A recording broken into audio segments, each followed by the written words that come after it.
Hey guys, welcome back to Daddy Jeep Garage. This week we're going to deal with my departure angle. It's not bad, but you can see I've got a pretty good gap between my bumper and my body. I do have a 1-inch body lift, but we're going to move that up about 1.5 inches, and we're also going to move it in.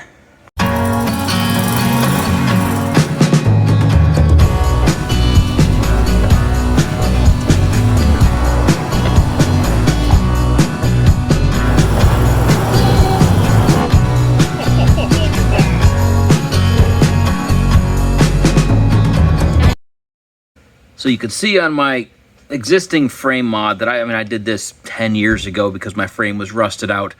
So this is all 2x4 steel with some 1/4-inch plate where it adapts into the 2.5x4 existing frame. So it's a little cobbled. We're going to continue cobbling here. We're going to move this bumper in about 4 inches to get it close to flush with the body. And then we're going to move it up 1.5 inches to give me a little bit of room at the tub. Most of you guys that know Jeeps notice there should be a body mount back here, but we don't need that. My shock hoops actually tie my body to my frame back here, so these rear shock mounts are pointless. So we're just going to cut that whole section off. That lip below the bottom of the tub is getting cut off. We better move this bumper up and in quite a bit, and then next is get started on the gas tank skid. I have everything laid out. I'm going to take 4 inches out of this piece of flat frame rail here. Should be pretty easy. And then we're also going to cut this portion off the bottom. So we're going to take this corner, move it up here. So it's going to go in 4 inches, up 1.5 inches, and then we'll take this piece we're cutting off the bottom and hopefully move that up top to get some strength back. After that, then we're going to figure out exactly how we're going to get the mount for the skid plate for the fuel cell to work. But for right now, we just want to get this bumper cut in half, move back forward, burnt back in. Weapon of choice for this task is going to be the old DeWalt reciprocating saw.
So this lip on the bottom, I just got rid of that. We cut this piece right off, so that's about 1 inch.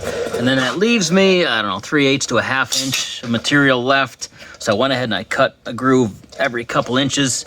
We're just gonna hammer that over to get that little bit of additional clearance. Yes, things are rusty up there, so we're not hurting anything that's not already hurt. And again, we talked earlier, there are no rear body mounts, so this is all kind of cosmetic anyway. So I have these flat build vice grips. I don't know what they're called, but they actually work pretty great for this. Maybe they're even designed for this, but we're going to use these. I'm going to clamp a hold of these tabs we bent and just give them a bend. At least get them started. We'll finish them off with a hammer.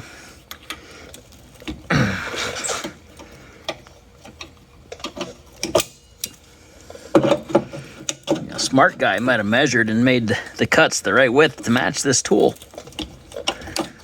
We're not dealing with one of those here. We're dealing with me. Position. Good.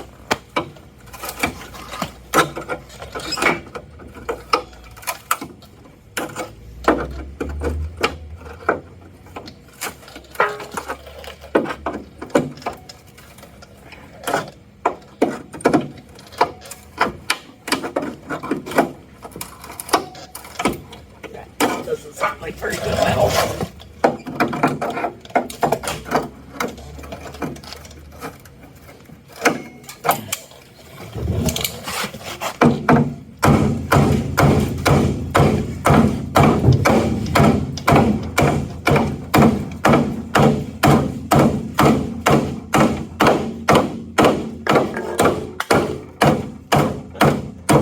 Action.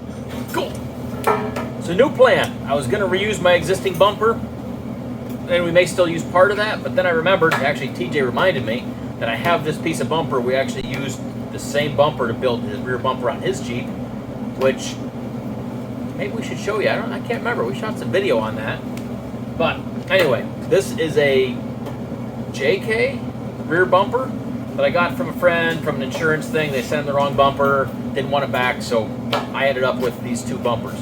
So we're gonna go ahead and cut this thing up and use, at a minimum, the recovery mounts as a base to build a new bumper or modify my existing bumper.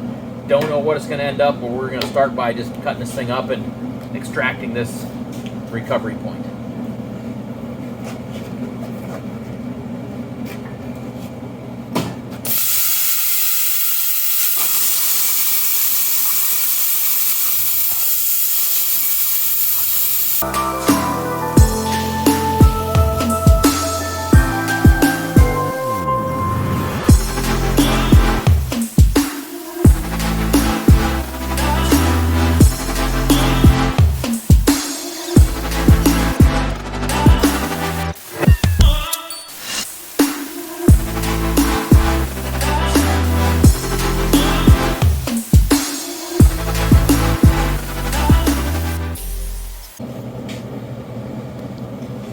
You're good.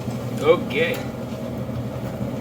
These D-ring mounts are also mounted to a plate inside. So now we're going to cut these inside plates and everything should be liberated.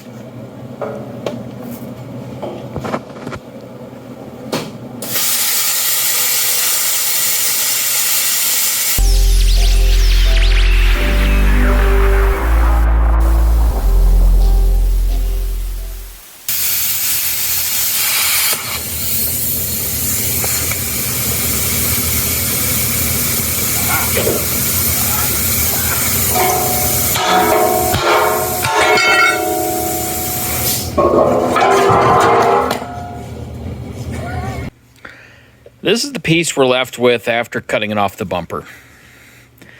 So the plan, there were several plans, trying to figure out how to fit it to the Jeep.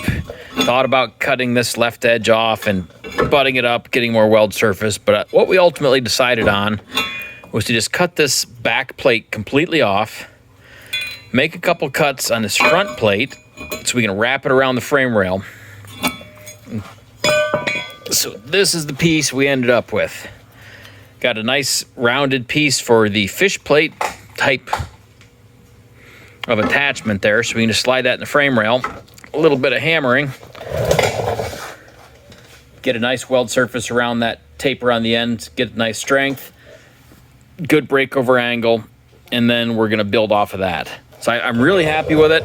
It wasn't my original thought at all, but it's gonna be pretty close to flush with the back of the tub.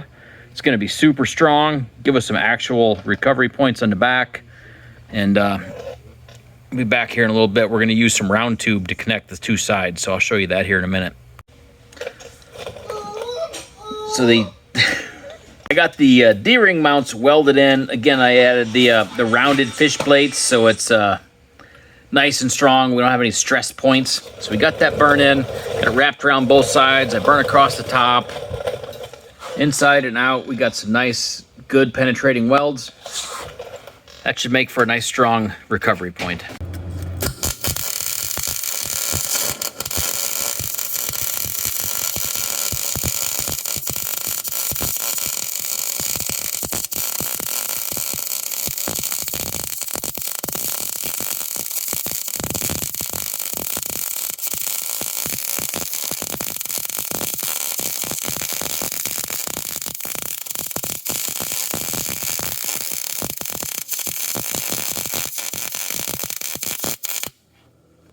Setting your hands again?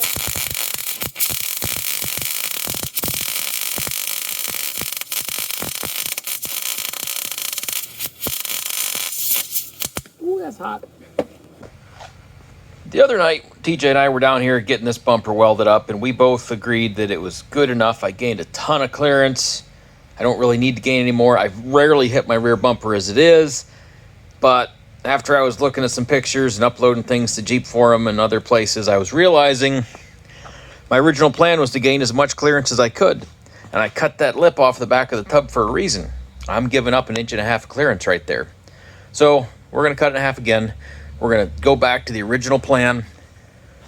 Somewhat, we're leaving all this stuff here, but we're gonna go back to the plan where I'm gonna cut it off right here, move everything up 1 inch to 1.5 inches, burn it back in, cut this bottom chunk off, weld it on top, gain all the clearance we can get. No reason not to get it all. We're here, we're not in a hurry. Let's just cut some more stuff up.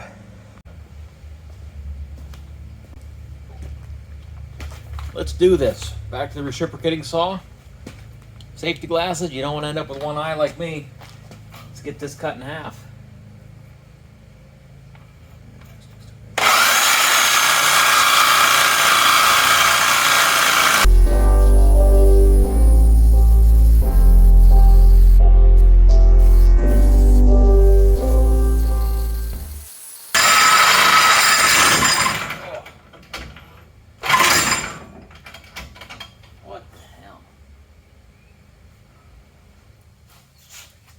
I think being on the lift has put this frame in a bit of a bind. I think I might set it back down on jack stands.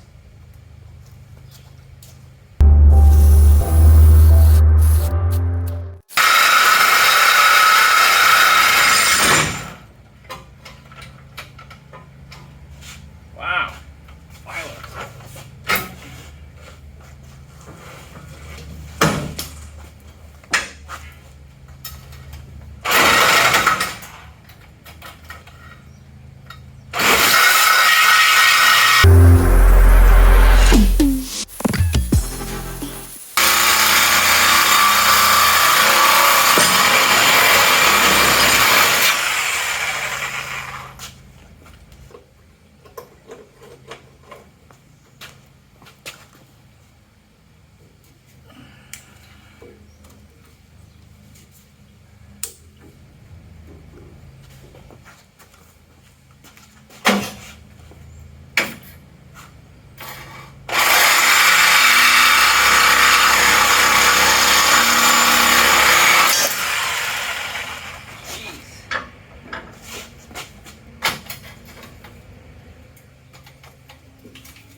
Okay, now that that's cut off, it's going to allow me to get this bottom ground smoother and weld this, because this will be what does hit if anything hits. So we'll be able to clean this up a little bit better now that it's off the Jeep.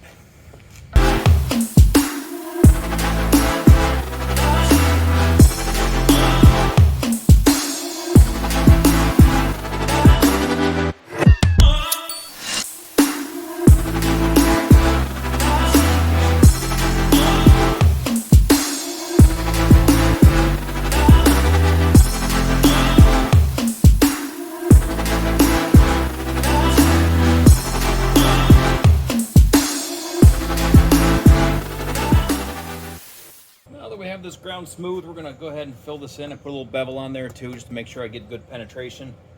Fill this bottom in and we're gonna grind it smooth one more time.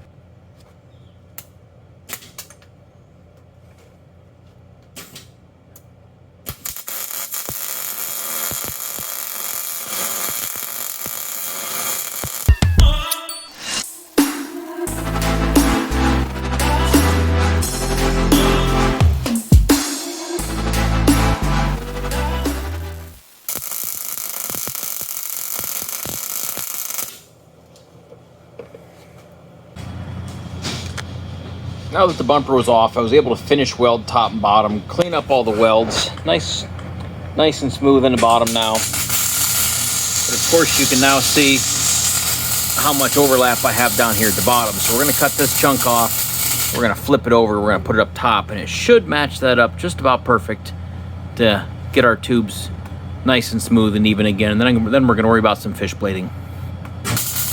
There was this piece came down here that I cut off, and filled this part up here.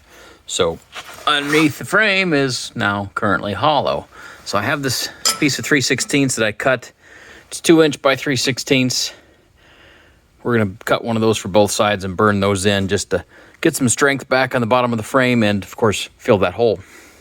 Well, there it is. Officially the world's smallest YJ rear bumper. I'm waiting on the folks from Guinness to confirm that. Not really. But anyway, this is it. It's done. Super strong. This is 2 3/8 quarter wall round tubing. So that's not going to bend. I'm going to really seriously put some force on that to bend it. And I don't ever plan on hitting it. Everything's so shoved up in there and tight. I feel very confident I'm not going to hit this thing. And if I do, it's never going to be hard. So done. Painted. Got the plates welded on the bottom. Super strong. I've already used it a few times. Nothing's going to move. Very happy with it. So glad you guys followed along. Hit that like button, subscribe.